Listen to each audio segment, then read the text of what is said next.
Hello everyone, it's Alex again, back with another video for my high school wrestling rule video series.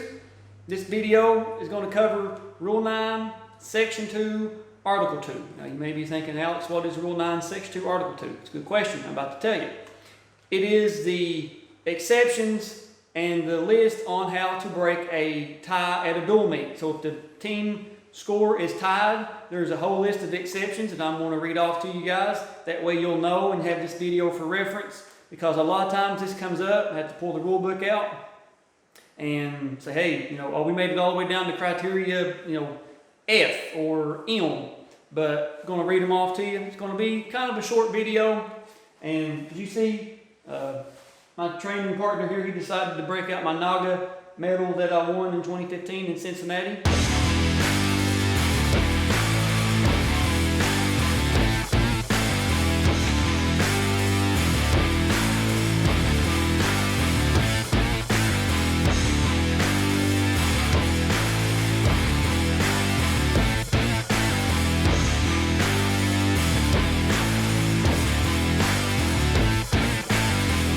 So he thinks he's, bad stuff here. We're going to go and get started with this. This is Article 2. In dual meet competition, if the teams have identical scores, means that they're tied. The rule book, for whatever reason, can't use the word tie. The following tiebreaker system shall be used to determine the winner. A, the team whose opposing wrestlers or opposing personnel, which is coaches, trainers, statisticians, anybody like that, has been penalized the greater number of points for flagrant misconduct or unsportsmanlike conduct shall be declared the winner.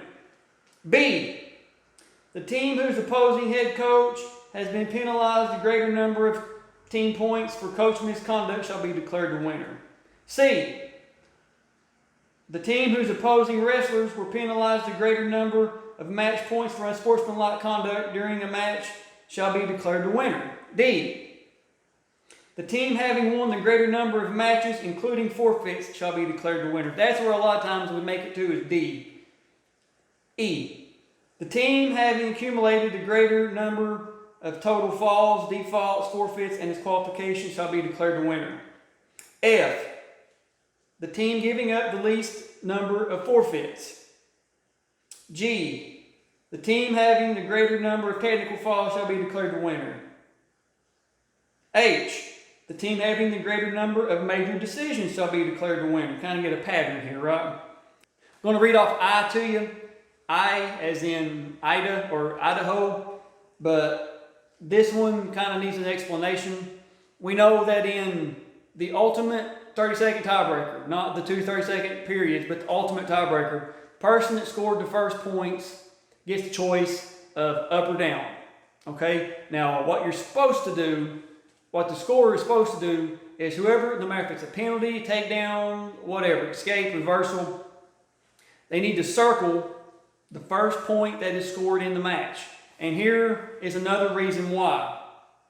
The team having the greater number as total match points of the first point scored shall be declared the winner. So not only do you need that for the 30-second ultimate tiebreaker, but you also could use that in a dual meet tiebreaker situation.